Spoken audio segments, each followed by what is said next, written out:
Take a look at this.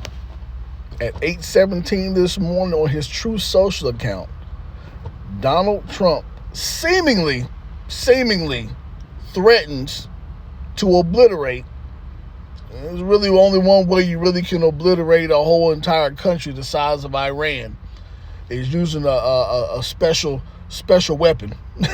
Weapons that America has at their disposal. That they're the only ones in the world that's ever used these weapons, these nuclear bombs, right?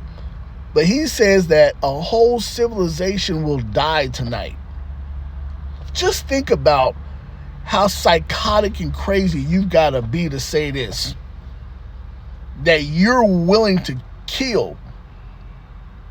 That you're willing to, because you're saying this, you're willing to do it. You said a lot of things and you've been willing to do it.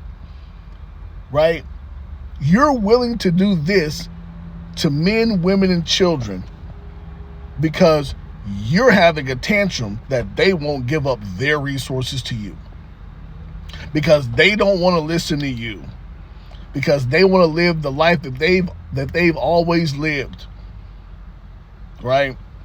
And the book of Habakkuk 2 tells us about, right, a man, or if you want to say an empire, that ultimately has an insatiable appetite to heap unto himself nations all over the earth. Take over, basically, and pillage. Now, we can look at this as Europe as a whole. Of course, America is an extension of that. So NATO, the EU.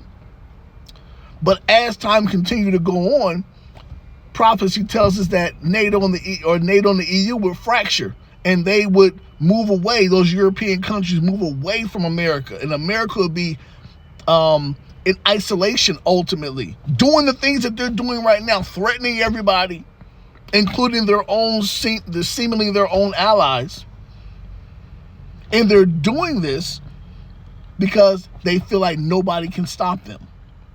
The Most High put a strong delusion on the king of this country. Because although he may not really be a true king, he plays the part and the role of one.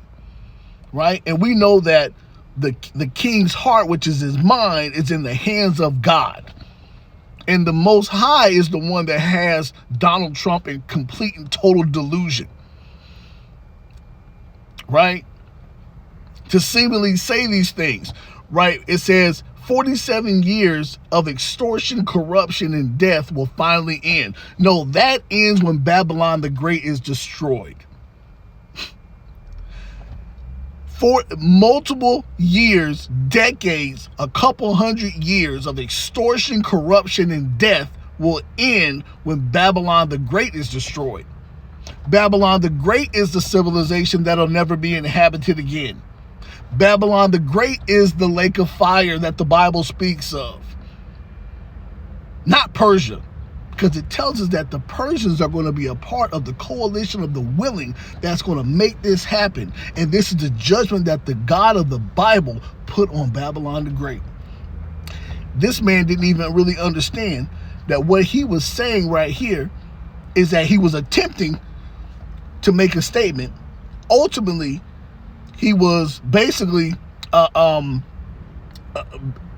prophesying falsely, not understanding that the country or the civilization or the kingdom or the empire that he is the one that's in charge of is the one that God is actually going to do this to.